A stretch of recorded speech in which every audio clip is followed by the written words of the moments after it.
Boa tarde a todos. A partir deste momento, estamos em transmissão direta pelo nosso canal do YouTube. Inicialmente, gostaria de pedir desculpas pelo atraso na transmissão, tendo em vista a ocorrência de uns intempéries técnicos. Sejam todos muito bem-vindos na nossa cerimônia de encerramento desse delicioso projeto Painel das Manifestações da Gastronomia Ancestral no Rio de Janeiro. A mesa está composta por mim, presidente da Solaris, um homem branco, cabeça grisalha, camisa preta, calça branca, com a nossa coordenadora do projeto, professora Renata Borqueta Fernandes, pela coordenadora técnica Edviges Anacleto, pelo senhor Marcelo Paz, representante da cultura afro-brasileira no Morro do Salgueiro. Vamos dar início à cerimônia. Palavra primeiro pela a coordenadora técnica, a senhora Edviges Anacleto. Boa tarde. Boa tarde a todos. A dinâmica que a gente está propondo, tanto eu quanto a Renata, a gente está colocando o projeto, o resumo do projeto para todos. Nesse primeiro momento, eu vou estar falando da parte técnica da atuação da Solaris no projeto. Pode passar.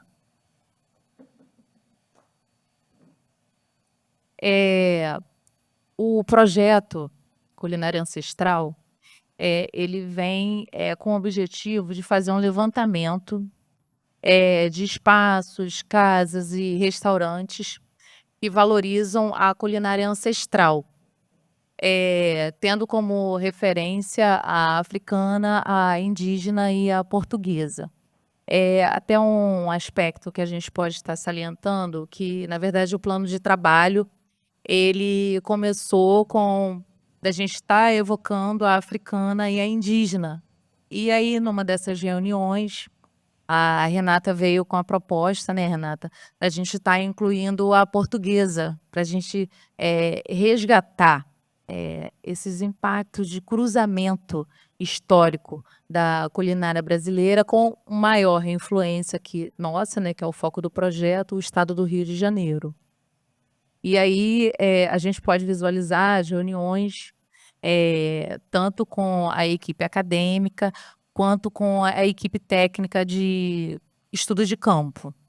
Pode passar. A metodologia. De início, nós fizemos um estudo de território no estado do Rio de Janeiro, porque a gente compreendeu que não tinha como, até por conta da limitação temporal, da gente conseguir dar conta de todo o estado do Rio de Janeiro.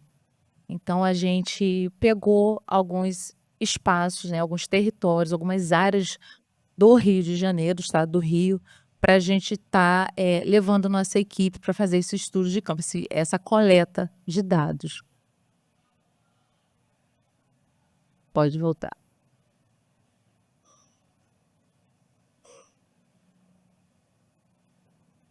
Oi. Pode ir. Voltando. Volta. Volta.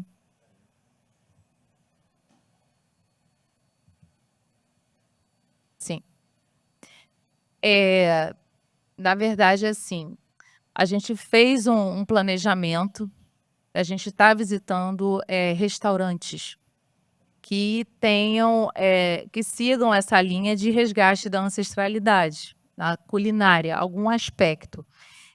E um fator, assim, diferencial, que a gente viu, que a gente teve que rever, até na metodologia, é que alguns locais não são identificados como restaurantes. Eles querem, têm esse cuidado, esse respeito de manter como uma casa, um quilombo. E até uma das visitas eu fiz esse questionamento, nós fomos num restaurante, até no Leme, e lá não é considerado um restaurante, é uma casa, mas por que isso? É a questão do resgate mesmo cultural, de trazer para o asfalto, essa culinária afetiva, ancestral, que é na sua casa, no aconchego do seu lar, que você está fazendo a comida com todo cuidado, para ofertar para o próximo, para os seus familiares. Então não é a identificação somente de um restaurante, é o seu lar que você abre para você oferecer o seu melhor. Eu achei isso interessantíssimo. E também a gente incluiu, as feiras. Então, assim, nós fizemos um planejamento que no decorrer a gente teve alguns ajustes que foram necessários e importantíssimos. Então nós tivemos também a capacitação da equipe para a gente estar indo a campo, porque é importantíssimo também a questão da linguagem, de conhecer o modo que chegar para estar falando, a abordagem dos espaços, respeitar o espaço do próximo, a história. Foi de novo? Então, assim, foram, assim, momentos, extraordinários, em que a gente viu que não tem como a gente realizar um trabalho sem uma metodologia. Consegue voltar? Gente, a gente pede desculpa que está um pouquinho lento a transmissão das imagens, tá?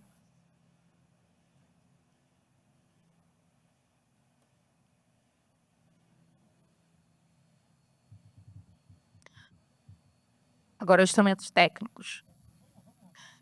Aí, referente ao próximo passo, foi a criação dos instrumentos técnicos. Então nós elaboramos, a Solaris elaborou o formulário de coleta de dados.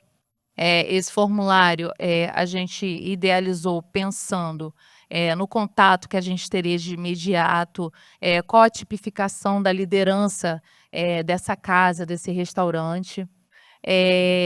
Nós tivemos também, um cronograma, de datas e de locais que a gente ia primeiro tá fazendo essas abordagens. E um fator também que foi ótimo nesse projeto, que a gente contou com a equipe acadêmica, né, a Renata, os bolsistas também que fizeram, esse estudo conosco. Pode ir. Aí é o formulário, que depois pode ser consultado com mais calma também, no e-book e no livro, tá? Pode passar, que o nosso tempinho é curto. Tá, aí a gente vai para as coletas de dados. Aí eu tô falando, dos quilombos, que foi uma das coisas que até pode se gerar um novo projeto também, que são as características dos quilombos.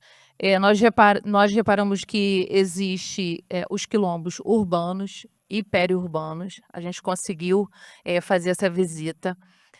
Pena que foi um tempo curto, porque tem muito quilombo no estado do Rio que não pôde ser visitado, mas aí a gente deixa para o próximo.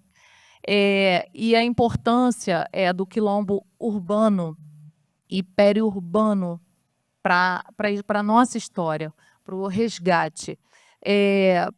Teve a Casa do Nando e o Tô na Boa, que é um restaurante em Vargem Grande, que tem o quilombo do Cafundá. Tem o Grotão em Niterói, que extraordinário também. E quando a gente foi lá em Vargem Grande, em Niterói, o sentimento que a gente tem é, assim, de paz, por conta da natureza, essa questão periurbana de você estar afastado do centro urbano, daquele barulho de carro. Então você faz uma conexão maior, com a natureza.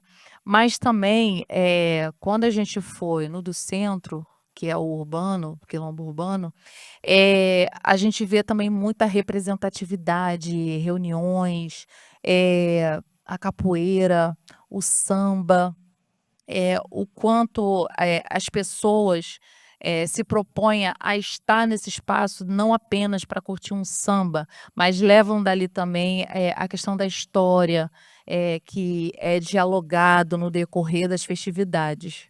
Então é aquilombar mesmo, é a gente se apropriar de todos os espaços, independente aonde esteja o quilombo. Deixa eu até apoiar aqui. Daí. O próximo é as áreas indígenas.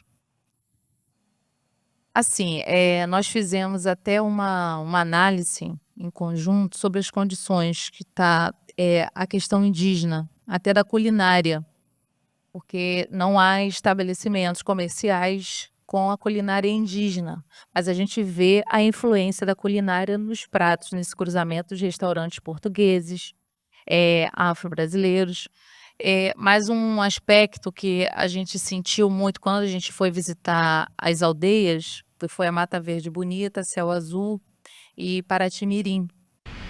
A Mata Verde Bonita e Céu Azul fica localizado no município de Maricá. E ali a gente viu a dificuldade de se manter a culinária ancestral. É por conta das mudanças, do desenvolvimento urbano, e as aldeias, elas não estão com estrutura para se fazer um plantio. Eles têm essa dificuldade. E lá eles enfrentam a questão do solo salgado, os lençóis freáticos salgados, até porque Maricá é praia. E eles têm vontade de plantar, mas não tem condições. Lá em Paraty já tem plantações, e a gente vê também o poder público mais próximo deles. Então, assim, há também um interesse público de conservar esse histórico. Mas a gente vê que ainda a questão indígena é pouco valorizada na sociedade brasileira, principalmente no estado do Rio. Nós também exploramos a Feira da Glória, a Feira das Iabás, onde nós descobrimos histórias extraordinárias. A gente encontrou a Jó, né? A baiana Jó, que tem toda a sua história de Rio, estado do Rio, ela é da Bahia, e ela vendeu a acarajé dela na Glória, e ela se manteve. Foi ver se era fumado de enfermagem, e ela viu que dá para ter economicamente com a culinária ancestral. Vários outros atores que a gente viu, e um aspecto interessante da feira, um aspecto interessante da feira é que as barracas ficam lotadas. E a gente acha que um pedacinho do Amazonas com Tucumã vai ser pouco explorado, o acarajé. E a gente viu, assim, que há uma procura não só de pessoas dessas regiões que moram no estado do Rio, mas dos próprios cariocas que querem experimentar esse novo sabor, essa valorização. E a gente saber de como que é a história do Tucumã até chegar nas mãos da Amanda, que é empreendedora. Tem todo uma dificuldade também de transporte, de autorização aérea, como que ela vai estar tratando esse Tucumã. Eu não sabia que eu não podia vir para o estado do Rio inteiro, tem que ser fatiado. Então tem todo um cuidado também, porque é um patrimônio histórico, né. Os restaurantes portugueses, foi interessantíssimo também. Há muitos restaurantes. Foi visitado em Niterói, aqui no centro também. A gente viu uma correria, principalmente o pessoal da Unirio, né, fez a maioria dos estudos na parte dos restaurantes portugueses, e foi percebido um movimento diferente. Eles correm muito em atender a gente e, ao mesmo tempo, tá ali na cozinha fazendo aquela administração. Mas tem esse acolhimento também, e vários aspectos em que também a utilização do aipim, de raízes na própria culinária, isso me chamou muita atenção. Eu coloquei ali os desdobramentos, que a internet está um pouquinho lenta aqui no meu. A gente teve como desdobramentos desse projeto os eventos que foram realizados pela Unirio, com uma vontade muito grande da Renata em estar trazendo também a Solaris para dentro da universidade, a realidade do asfalto em si, com histórias da culinária. Houve a experimentação também de sabores, de cheiros, dentro da própria faculdade, mas que não parava de chegar aluno. Eu falei: "Meu Deus, aqui é pequeno, para o tamanho do projeto". Então, assim, o projeto tomou uma dimensão tão grande. E os 2 eventos também que nós fizemos aqui, de degustação com os convidados, dos restaurantes, das casas, dos quilombos aonde nós visitamos, eles estiveram aqui falando da sua historicidade, da cozinha dos seus avós, dos elementos que mais chamaram a atenção deles continuarem passando para as novas gerações. Isso foi extraordinário também. Eh, e também a gente viu um despertar da própria coordenação acadêmica, da gestão acadêmica referente a esse projeto. E para finalizar, eu destaquei algumas potências que eu considero potências, aqui para referente ao projeto. Eu destaquei a Jó, do Acarajé, pela sua história de vida, por ser uma pessoa que vai para a feira, que carrega peso e que pega tacho, e que começou sozinha, mas ela tem a equipe dela. Do Vilmar, que é o indígena lá de Maricá, em que ele ainda resiste, ainda tenta plantar, naquela área. E de tantos outros que a gente se deparou e esteve também com eles no projeto, a Kátia, a Amanda trazendo essa historicidade do Tucumã, a Rosana, que no decorrer de todo esse projeto esteve conosco, nos ajudando, nos auxiliando, dando dicas, trazendo essa experimentação nos 2 eventos que nós tivemos, que foi a cozinha. Nós elaboramos uma cozinha aqui em que ela coordenou muito bem os nossos convidados. A gente queria um espaço em que os nossos convidados, em que receberam a nossa visita, ocupassem a nossa cozinha do jeitinho deles, que eles se sentissem mais à vontade, e isso aconteceu. Quero agradecer essas pessoas. Depois, até a apresentação pode estar disponível, tá, para vocês consultarem. Eu vou passar para a Renata, que ela vai falar da parte acadêmica, mais tecnicamente também da composição de cada etapa do projeto. E muito obrigada, tá. Eu escrevi aqui uma frasezinha do que resumiu o projeto para mim. Parei que esse é para longe. Primeiro, gratidão a cada um de vocês. A frase que eu deixo referente a esse projeto é que o chamado a viver e buscar a essência da história dos seus antepassados não é somente um ato de resgate histórico, como também um ato de resistência. Então, a gente valorizar a ancestralidade na culinária é resistência, principalmente para nós que somos pretos, tá? Muito obrigada. Obrigado, Edviges, por todo o seu relato. Esse foi um projeto bem enriquecedor. Todo projeto, na verdade, é de sucesso nosso, graças a Deus, junto com a Universidade Federal do Estado do Rio de Janeiro, ele tem 2 ganhos, né? A gente consegue dar para a sociedade todo o trabalho feito e também cada um que participa sai muito enriquecido de todas as informações, né? Que a gente, no nosso dia a dia tão corrido, nunca se dá conta de todo esse processo do nosso ancestral. Então, enfim, muito obrigado pelo seu relato. Professora Renata, por favor. Boa tarde a todos. Venho cumprimentar a mesa também. E, a meu ver, e posso confirmar isso. Então, a justificativa, né, desse projeto é exatamente a nossa cultura, a cultura brasileira, tão marcada pela alta diversidade, pela herança dos povos, né, dos indígenas, assim como o processo de escravização nos trouxe também uma herança grande, dolorosa, né?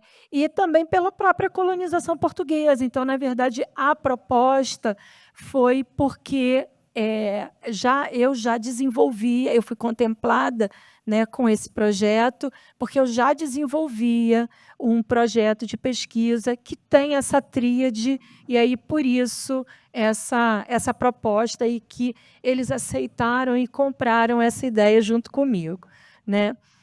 Diante disso, eu vou destacar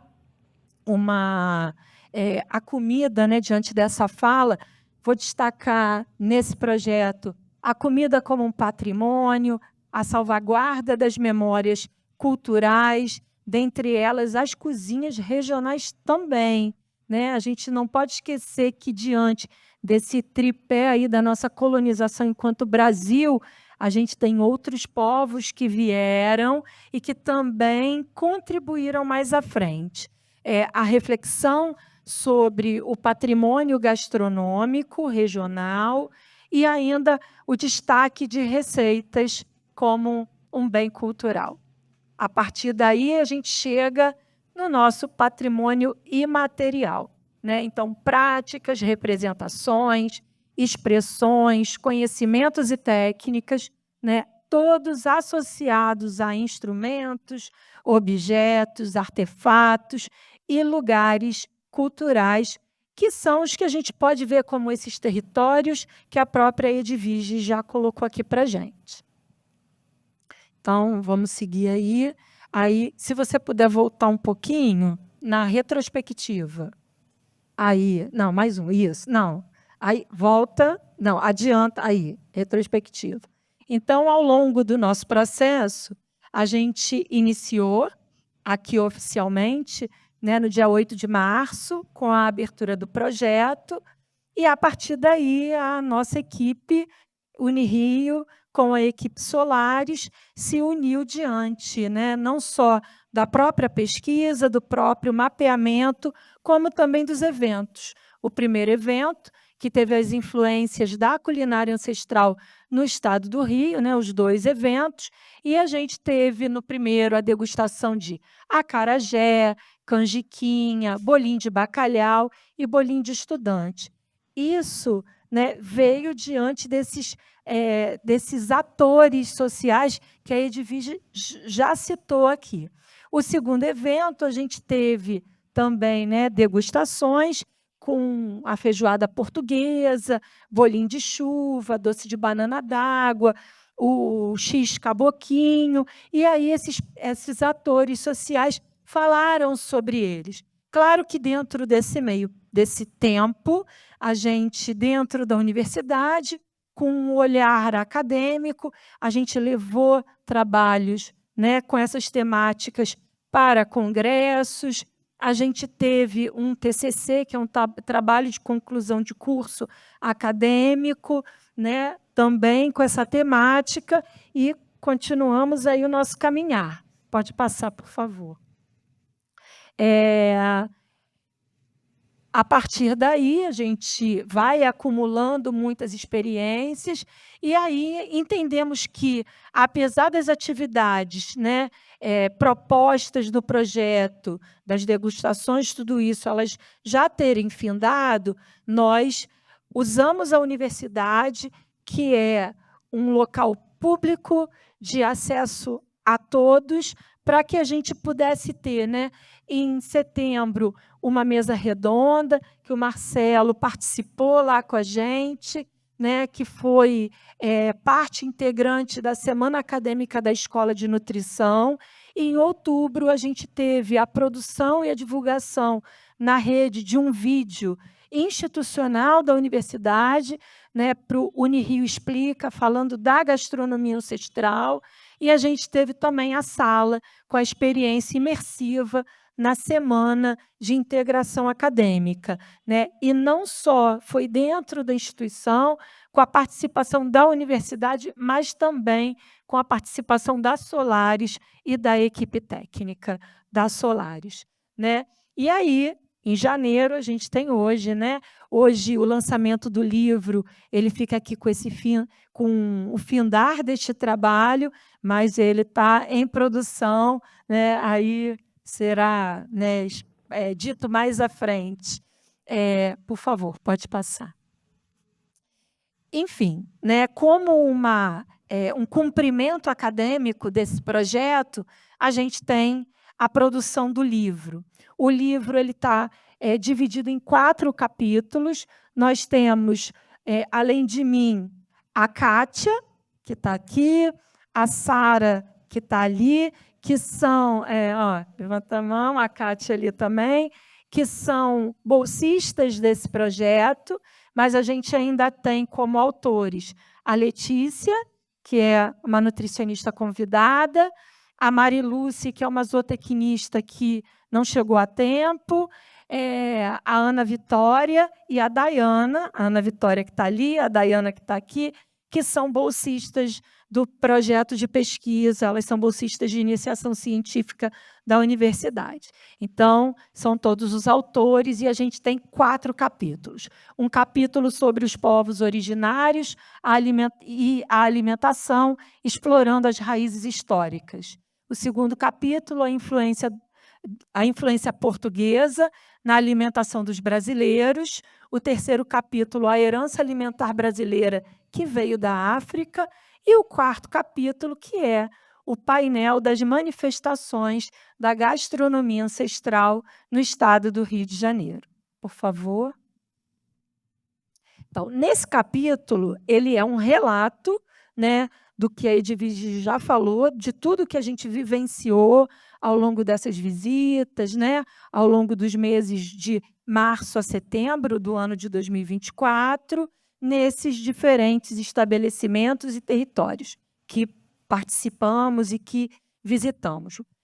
Nessas visitas, né, nessas idas, a gente buscou muito conhecer, experimentar e compreender as culinárias indígenas, portuguesas e africanas dentro desses locais, e esse levantamento contou, né, não só com a visita, mas com uma observação não participante, aonde a gente conseguia enxergar ali, né, reações, alguns contatos mais próximos, outros mais distantes, né, desse convívio, desse local. Então, é isso. É claro que foi utilizado ainda um roteiro, como a Edviges colocou, né? Haviam algumas perguntas abertas, fechadas, algumas anotações foram feitas, a gente vai mostrar aqui agora, e destaca-se também, né, que não foram encontrados estabelecimentos gastronômicos indígenas, né? Isso chamou muito a nossa atenção, né? Mas a gente conseguiu visualizar que, apesar de não ter um território, um local mais urbano, né, para a divulgação dessa alimentação, dessa culinária, que os ingredientes eles aparecem nas culinárias africanas ou afro-brasileiras e também portuguesas. Pode passar, por favor. Então, a gente tem aí, né, diante do segmento gastronômico, a gente tem alguns... acabou que ficou pequenininho, eu vou abrir aqui só para que eu possa me localizar. Só um minuto. Então, aqui, né, no segmento gastronômico, a gente tem 7% de indígena, seria o menor, o português com 33% e o afro-brasileiro com 59% aproximando, né? Mas se não há estabelecimentos, né, de onde a gente tirou esses 7%? Exatamente dos territórios que a gente foi, das aldeias que a Edvige já citou. Então, a gente só conseguiu esse contato e esse acesso indo às aldeias, né? O próximo, que é sobre a etnia, a gente tem algumas etnias indígenas, e aí, claro, que dentro desse... Quanto à etnia indígena, né, a gente tem algumas, então, dentro desse pequeno território, a gente identificou 3% da etnia ticuna, 7% da Guarani, e nenhuma da Caigangue, da Macuxi, da Terena e das outras. Então, acabou que a gente não consegue identificar. Mas há uma justificativa. Eles migram muito. Então, no período que a gente esteve lá, não existiam, né, indígenas dessas etnias, apesar de passarem por lá. Tá? Então, no próximo, que é sobre a etnia... Espera que eu acho que eu passei. Não, indígena, tá certo. Indígena, e aí agora a liderança das casas, né? Opa.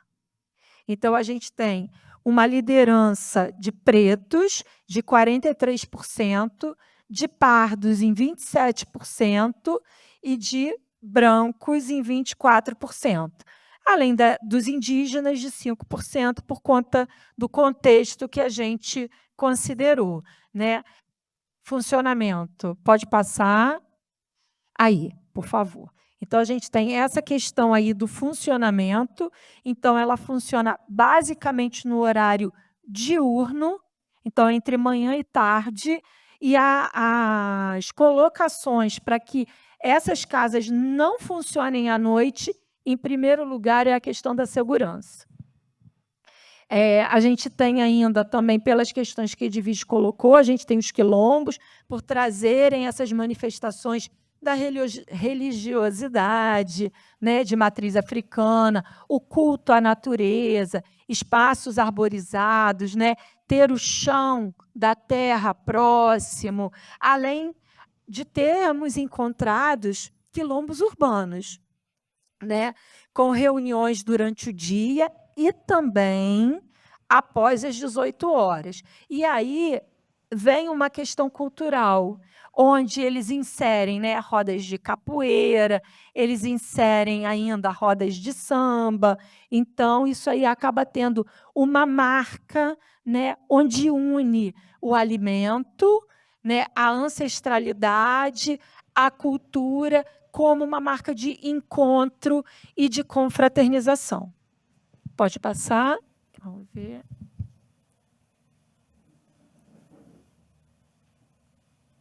Só um minuto. Pode passar. Ah, não, é aí mesmo. Isso. Só que, como ficou muito pequenininho, pode deixar aí, por favor.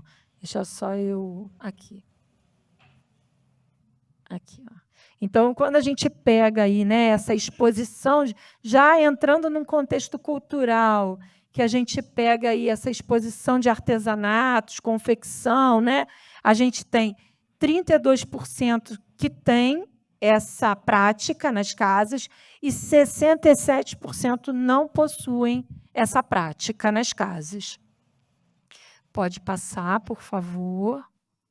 As danças também, né, e apresentações culturais, a gente tem 45% possuem e 50% não possuem. Então, assim, eles relatam que eles têm vontade de resgatar, né, essa cultura, mas o foco principal ainda é a culinária. Então, por isso, a gente tem uma expressão muito maior, né, no que tange a culinária do que quanto à cultura, né, de artesanatos ou de danças propriamente dita. Isso. Deixa eu só abrir aqui, que fica tão pequenininho.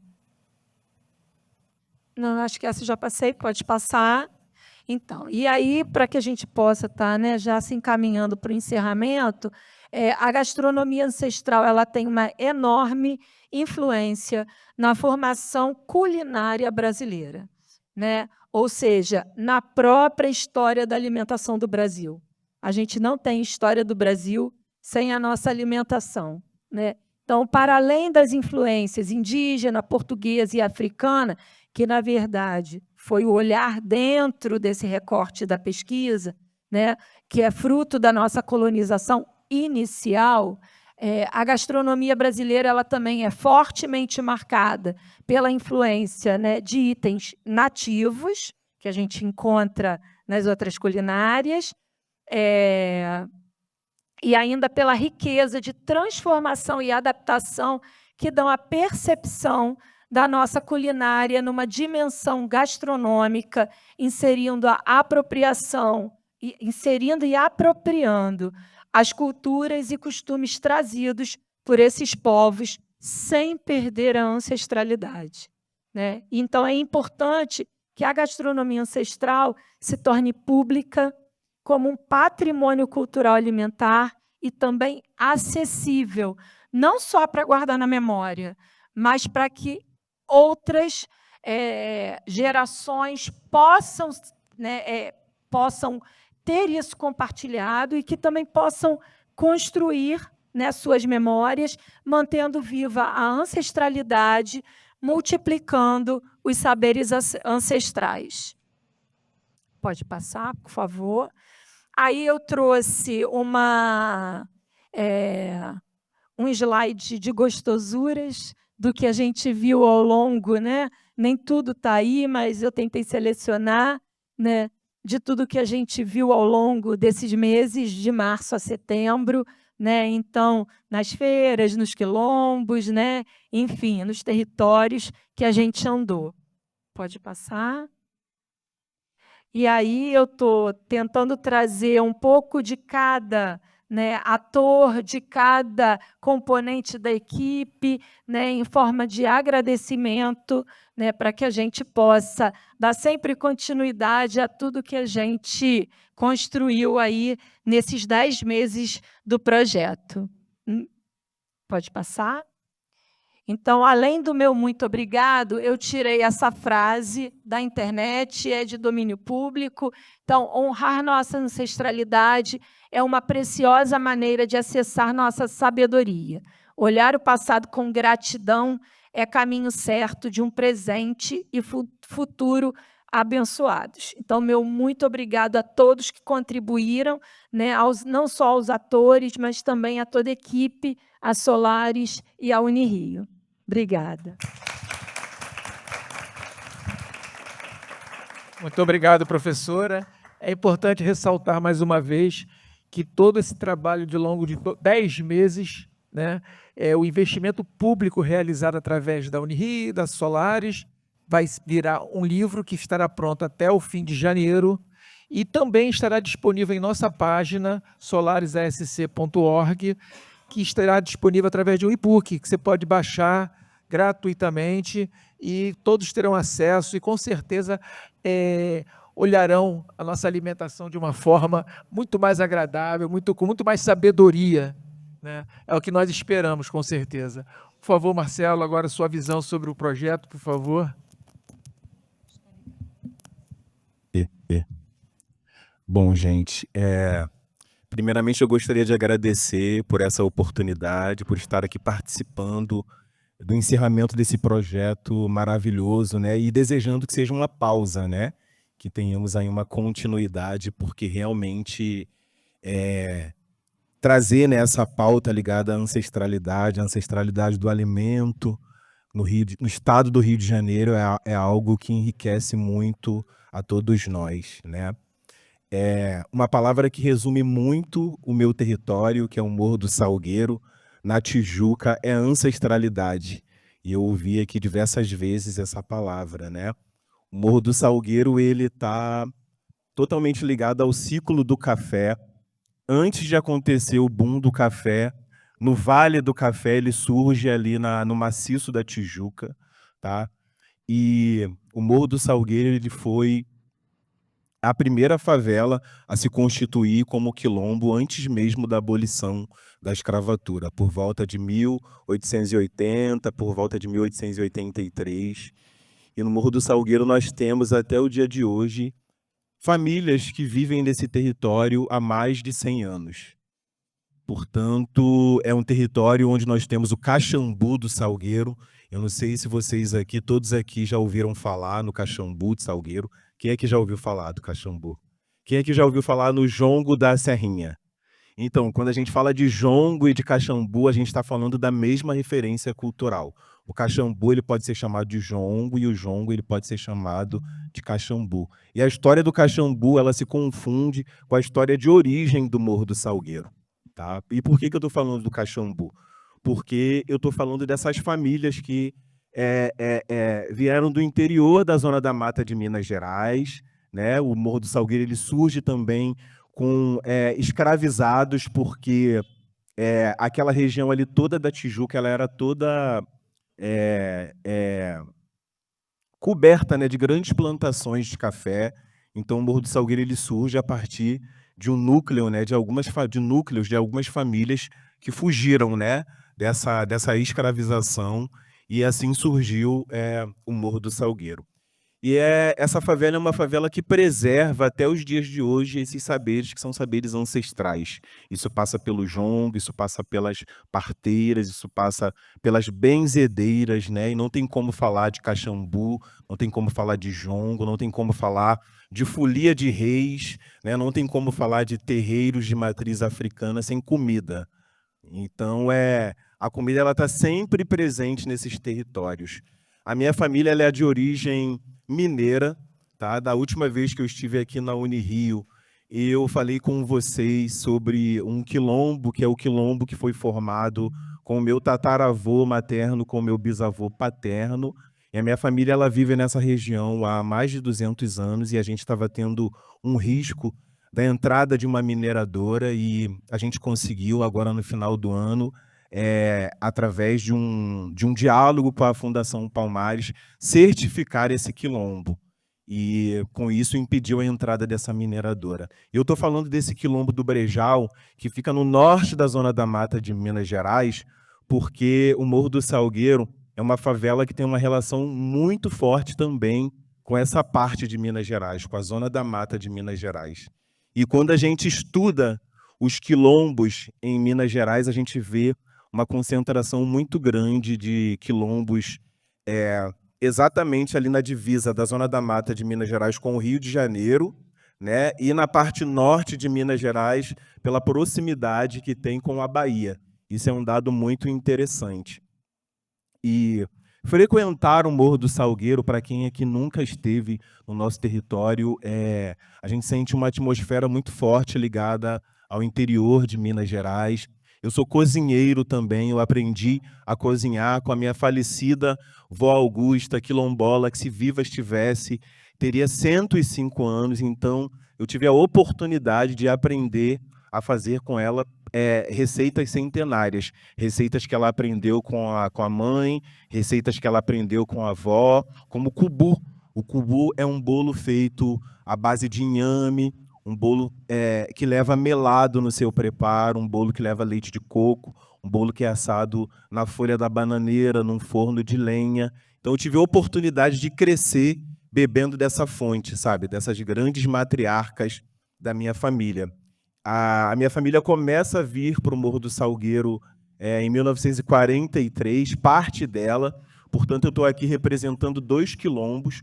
Um quilombo que fica na área rural do interior da Zona da Mata de Minas Gerais, num pequeno município que se chama São Pedro dos Ferros, tá? Onde a minha família vive há mais de 200 anos, e um outro quilombo na área urbana do Rio de Janeiro, que é o Quilombo do Salgueiro. Porque se a gente for fazer os cálculos, né, a gente vai ver que o Morro do Salgueiro ele tem quase 140 anos.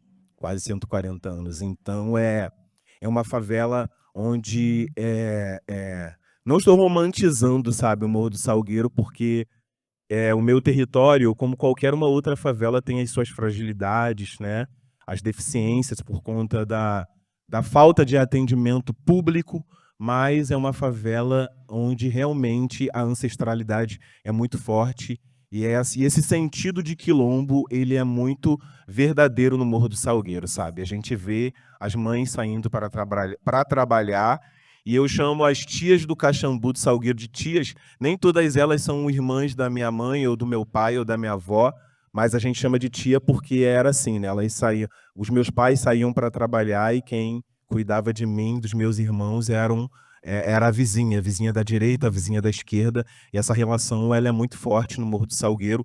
Eu tive a oportunidade de beber dessa fonte, né, dessas matriarcas da minha família e também das matriarcas do Morro do Salgueiro, né, das caxambuzeiras, da família Serra. Vocês conhecem a Almig Neto, né? A Almig Neto é cria do Morro do Salgueiro. Não sei se vocês, certamente todos aqui conhecem um samba do Almig Neto que é assim: Dona Fia,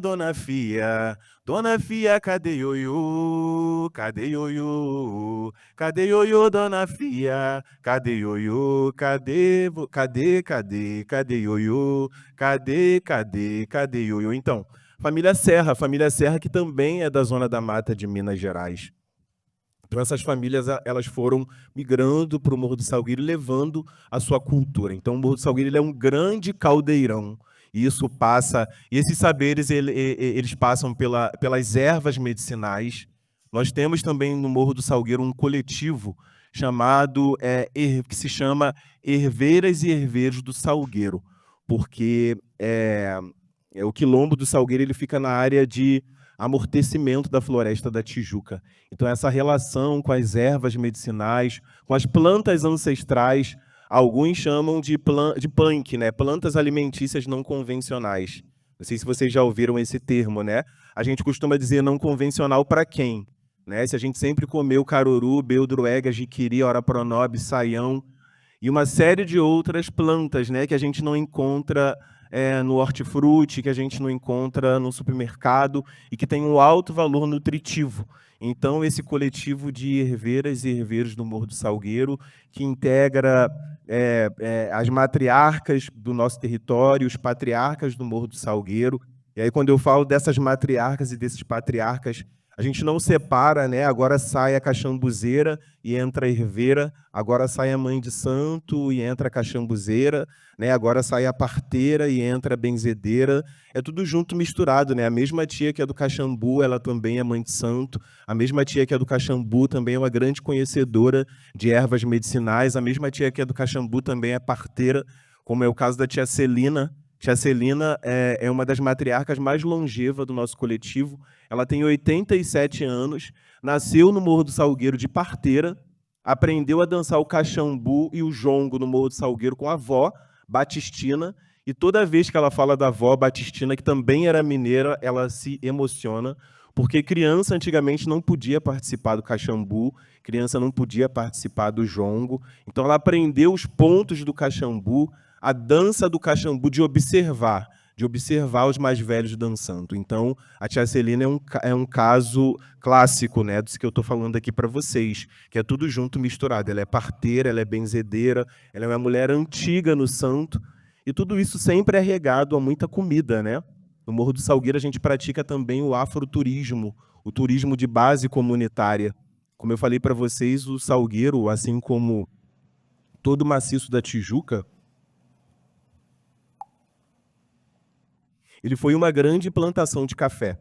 Então a gente ainda convive no Morro do Salgueiro com algumas construções do século XIX, como o casarão de pedra que nós temos lá no alto do morro, que a gente tentou tombar com o INEPAC, e infelizmente a gente não conseguiu, né? Porque a gente tem o desejo de que esse casarão ele se torne a sede do Caxambu de Salgueiro, porque o Caxambu de Salgueiro ele foi patrimonializado em 2005, e é patrimônio imaterial do Brasil. Mas mesmo ele sendo patrimônio imaterial do Brasil, até 12 anos atrás, né, a gente não tinha uma sede própria, sabe, para as nossas matriarcas, os nossos patriarcas terem a oportunidade de estarem fazendo as rodas, né, os ensaios, as nossas reuniões. E aí nós cedemos, né, um espaço que é o anexo da Padaria Caliel, que é uma outra história, a Padaria Caliel, né, que eu vou contar um pouquinho aqui para vocês também, que é um espaço que é um comércio que surge com meu falecido pai, Adão Rocha, que nasceu nesse quilombo que eu falei para vocês, o quilombo do Brejal. Ele veio para o Rio de Janeiro muito novo, chegando aqui, ele fez um curso, né, se tornou um padeiro, e aí na década de 90 nós não tínhamos nenhum maquinário, né, o meu pai começou a fazer pães em casa para a gente vender no morro, né, tudo era feito de forma artesanal, enfim, Ele deixava a massa preparada. Eu, ainda criança, né, na década de 90, acordava às 5 horas da manhã, colocava os pães no forno para assar e, por volta de 6 horas da manhã, eu, meus irmãos, alguns primos, nós saímos pelos becos e vielas do Morro do Salgueiro vendendo esses pães artesanais que eram produzidos pelo meu pai. Assim surge, né, a história da Padaria Caliel. Em 2012, a partir de uma sociedade com o meu grande irmão que está aqui, o Emerson Menezes, nós fizemos uma grande reforma num local onde era uma birosca, onde a gente vendia também esses pães e ali a gente abriu também as portas desse comércio, né, para a cultura, porque no Morro do Salgueiro literalmente é um caldeirão, né? A cultura fervilha, né? Então já cedemos uma parte da Padaria Caliel para ser a sede do Caxambu do Salgueiro, construímos um fogão de lenha, e é nesse fogão de lenha que a gente pratica o afroturismo, né, integrando o Caxambu do Salgueiro, né, integrando o coletivo de herveiras e herveiros do Salgueiro com esse guiamento que é feito no território, passando pelo Rio Trapicheiros, porque o Morro do Salgueiro, antes de se chamar Morro do Salgueiro, ele se chamou Morro dos Trapicheiros. Então, a gente procura, através desse turismo, que não é um turismo predatório, porque, infelizmente, a gente vê em muitos desses lugares também o turismo predatório acontecendo. E no nosso território, quem faz o guiamento são os próprios moradores, passando pelas hortas orgânicas, passando pelos herbários. Inclusive, um dos herbários que nós temos no Morro do Salgueiro leva o nome da minha bisavó, Mãe Celuta, minha bisavó, que foi uma grande parteira, uma grande benzedeira no Morro do Salgueiro. Então, é sobre valorizar a nossa memória. No Morro do Salgueiro, a gente vem fazendo isso ao longo de todos esses anos, né? Na verdade, não é bem um resgate, né? Mas, na verdade, a gente nunca deixou de praticar tudo isso, né? A gente nunca deixou de estar integrado com a natureza, com as ervas medicinais, com esses saberes que passa pelo jongo, pelo caxambu.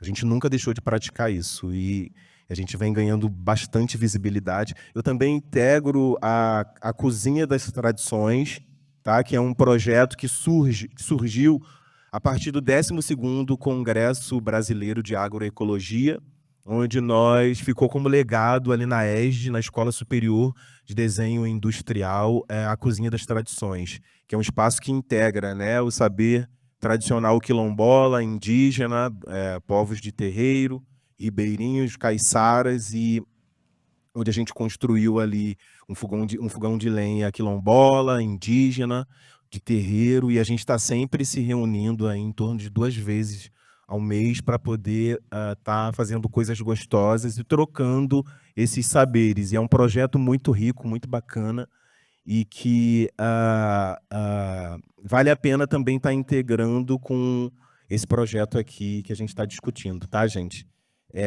Enfim, eu ficaria aqui por horas falando sobre o Morro de Salgueiro, sobre o trabalho que a gente vem realizando também no Instituto Saulage.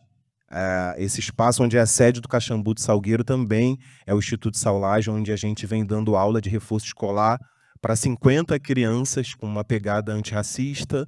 Tá? No Instituto Saulage também acontece toda sexta-feira, há mais de 10 anos, atendimento médico, e os médicos do posto de saúde Heitor Beltrão eles têm uma parceria muito interessante também com o coletivo de herveiras e herveiros do Salgueiro. Então, é possível, sim, o saber tradicional caminhar em parceria, né, com a academia, desde que isso aconteça com respeito. E o Morro do Salgueiro é um exemplo clássico, vivo, de que isso é possível, porque é uma parceria que acontece há mais de 10 anos, tá?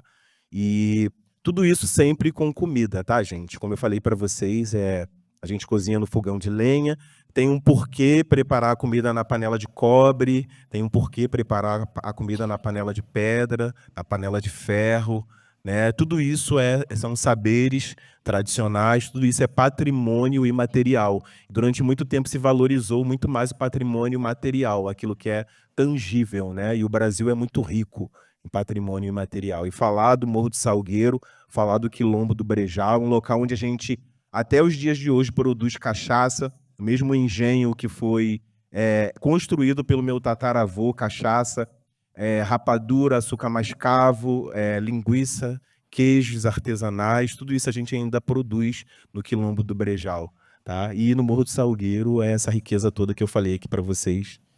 E é isso, meu tempo...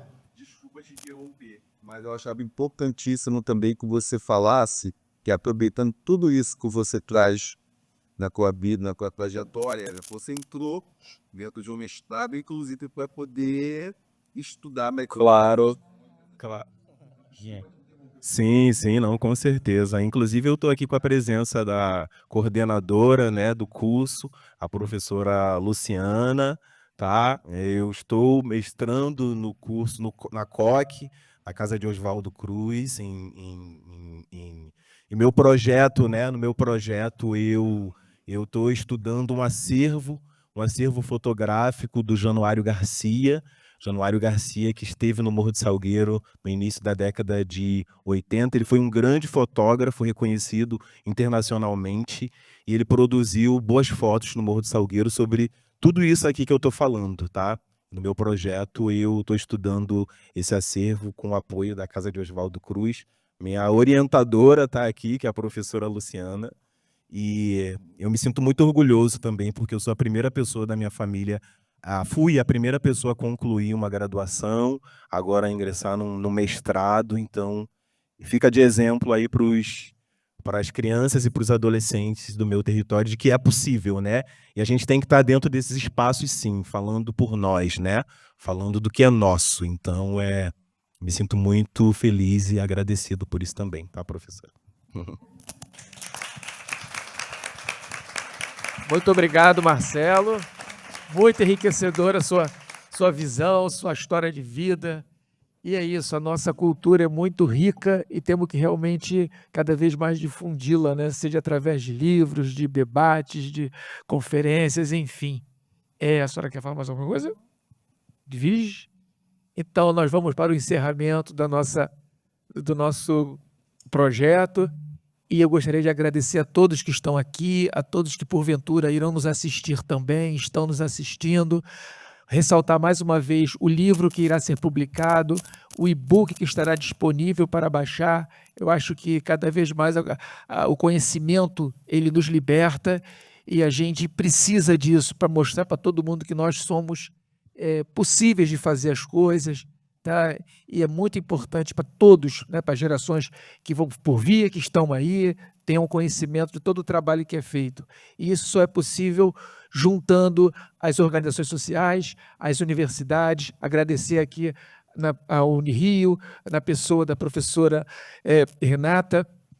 Enfim, muito obrigado a todos. Damos por encerrado nossa cerimônia do nosso projeto de painel das manifestações da gastronomia ancestral. Muito obrigado.